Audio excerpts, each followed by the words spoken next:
saya telah mencanangkan bahwa Indonesia harus segera swasembada pangan. Dalam waktu yang sesingkat-singkatnya, kita tidak boleh tergantung sumber makanan dari luar. Dalam krisis, tidak ada yang akan mengizinkan barang-barang mereka untuk kita beli. Karena itu, tidak ada jalan lain.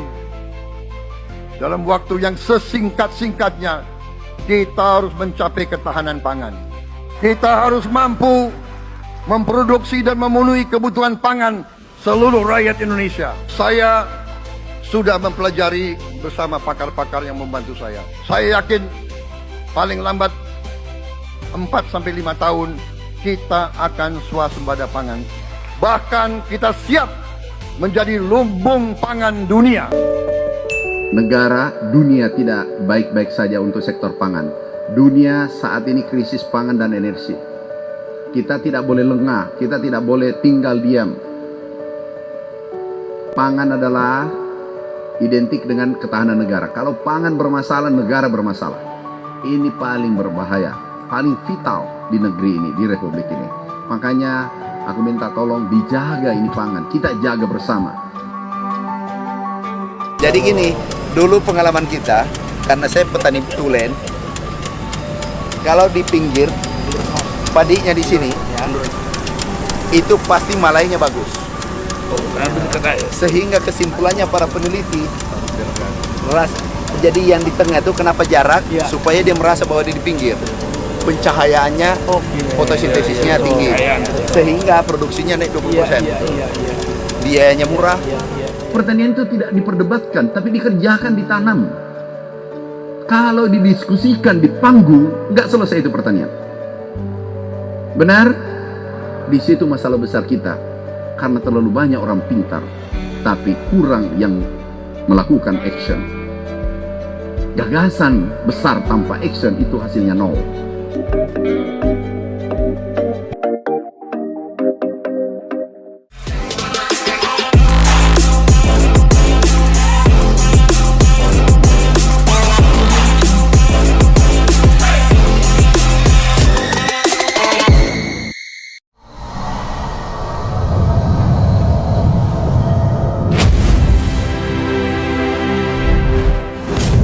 Assalamualaikum warahmatullahi wabarakatuh. Kembali lagi dengan Nadi Sudali di sini dengan Ngoko Podcast. Udah bareng Pak Sam.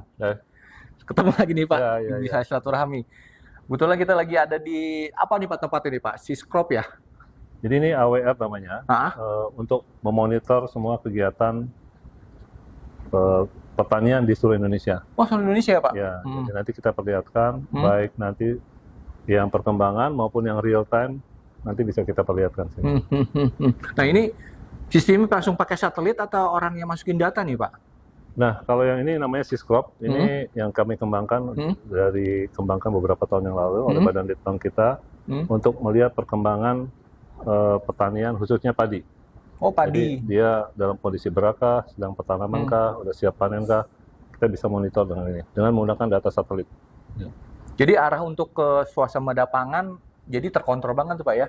Ya, jadi kita bisa melihat sesungguhnya dari perkembangan per bulan ya. Kira-kira kita panen berapa sih? Nanti itu bisa kita perkirakan di sini. Mana yang berat, yang mana perlu kita kejar untuk ditanam itu bisa kita lihat dari sini. Gitu. Ini seluruh Indonesia ya Pak? Seluruh Indonesia. Nggak hanya di Pulau Jawa aja atau di Sumatera aja ya? Ya, ini sistemnya. Nanti bisa kita lihatkan. Boleh, coba kita contoh aja, coba zoom in aja dulu sedikit-sedikit.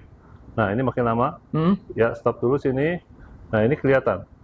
Oh iya, Jawa Barat ya? Ini Jawa Barat, ini sekitar dari Cirebon, Indramayu. Jadi kalau warnanya biru itu berarti masih masa pertanaman baru, kira-kira 42 hari setelah tanam gitu ya. Nanti ada berubah ke hijau muda. Nanti kita bisa lihat lebih detail. Ada fase vegetatif 2, ada yang fase generatifnya, ada generatif 2 yang siap panen, itu bisa kita lihat.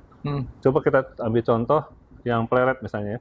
Pleret Cirebon. Pleret Cirebon. Nah, daerah saya ini Cirebon.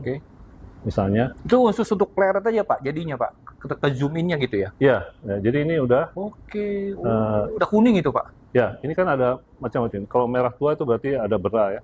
Kuning itu udah siap panen itu. Yang biru ini udah berarti kosong nih.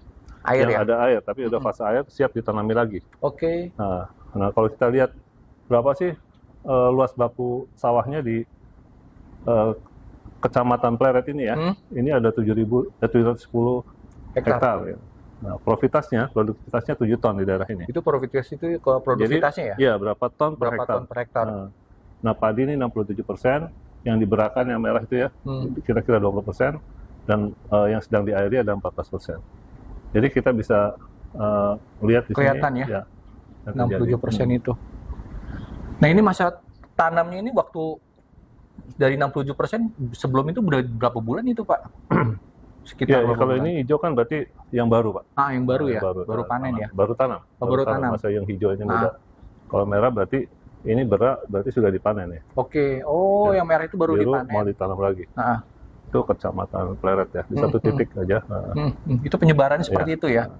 Nah, kalau kita lihat lagi datanya, coba standing crop berapa profitasinya secara umum, bisa lihat nggak? Diperlihatkan. Nah, ini misalnya Luas wilayah luas ya. Ini yang tadi hektar. yang ada vegetaris 1, vegetaris 2, lebih detail ya. Iya. Ini seperti ini. Jadi ini kalau kita lihat generatif 2, ini udah siap panen nih. Itu siap panen Iya. lagi ya, Pak? Kira-kira sekitar 280. Berapa itu? Nah, 279 kan, Itu 280. kelihatan ya jadinya ya? Iya. Nah. Ya, ini datanya. Tapi ini grafiknya lah, tampilan grafiknya ya. Tuh. Coba kalau kita lihat misalnya berapa sih pupuk yang diaplikasikan di situ ya, yang diaplikasikan. Di situ. Nah, ini baru kalau kita lihat di sini ini sama luas baku sawahnya, luas petanamannya. Jadi dari luas baku sawah itu ada 473 hektar lah. Iya. Urea yang digunakan paling banyak itu 142 ton. Jadi kita bisa melihat kira-kira berapa ton sih per hektar atau berapa kuintal per hektar yang diaplikasikan rata-rata ya. Tentu ini rata-rata. ZA tidak menggunakan, SP36, KCL gitu. Nah, ini kalau soal pupuk nih, Pak, berarti selama ini distribusinya udah aman ya, Pak ya, untuk ke petani-petani? Iya, dengan pada tahun lalu kan kita dijatah sama 4,7 juta ton. Sekarang kan udah 9,55, harusnya udah aman ya. Ini juga udah. Tinggal kalau masalah distribusi tinggal diperbaiki aja sedikit ya. kalau ada kekurangan-kekurangannya pasti ya, Pak ya. Iya. Nah, ini kalau kita udah melihat secara makro, kalau kita mau lihat real time-nya juga bisa. Di beberapa lokasi kita pasang CCTV. Ini apa ya? Ini real time, ini dari daerah Bogor, contohnya. Itu percontohan atau langsung? Ini kebetulan di fasilitas UPT kita. Ya. Nah, ini sedang lihat ini. Ini live, ini real time. Ini bisa lihat. Jadi kita bisa pasang di seluruh Indonesia. Day by day juga harus jadi ketahuan ya, Pak ya? Jadi kita misalnya ada laporan nih masuk dari lapangan, sedang masa tanam, Pak. Nah, kita cek aja benar nggak gitu. Jadi nggak bisa berkelit lagi ya? Iya, itu masalah. Jadi kita menghindari seperti itu ya? Iya, jadi mudah-mudahan dengan sistem ini semua bisa terkontrol ya. Sama yang di atas juga ya, Pak? Ya, sama ini beberapa. Ada contoh yang kita tadi buka di 3 titik. Nah, ini juga ada sistem yang lain yang kita kembangkan juga, tapi kira-kira sama lah fungsinya. Nah, terus ini kita bergeser ke sini. Kita juga bisa memonitor seperti ini. Misalnya ada program kita Brigade Pangan. Kita kan sedang membentuk Brigade Pangan. Oh, Brigade Pangan. Nah, jadi petani itu milenial kita kumpulkan, setiap 15 orang dapat 200 hektar. Itu benar, Pak? Iya. Itu jadi program pemerintah untuk biar apa kaum milenial itu senang sama pertanian ya. Nah, kan contohnya kaum milenial tuh biasanya masalahnya kalau nggak mau masuk ke sawah karena jijik, kotor, jijik, nggak pakai teknologi kan. Nah, sekarang kita gunakan teknologi semua. Oke. Hampir yang kemarin kita diskusi itu sama Afni ya? Ya, itu bantuannya lebih dari 3 miliar per kelompok gitu ya. Kelompok taninya? Iya, untuk 200 hektar di awal ya. Jadi satu musim mereka berproduksi, selebihnya udah bisa jalan sendiri dengan mereka pendapatan kira-kira 10 juta lah per bulan minimal ya. Itu udah bener-bener ya? Iya, jadi itu harapan kita. Jadi perkembangannya nih, dari target 1.809 brigade, kita sudah terbentuk 1.500. Itu daerah Sumatera, Kalimantan, ya, ini daerah-daerahnya, Sulawesi, programnya Papua di sini. ya? Belum, tidak semua. Belum sudah semua, oke.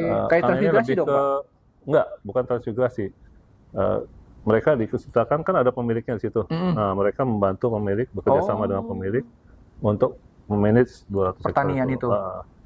Nah, jadi ini perkembangannya terus di Aceh ada berapa? Iya, Aceh, Jambi, Kalimantan. Nah,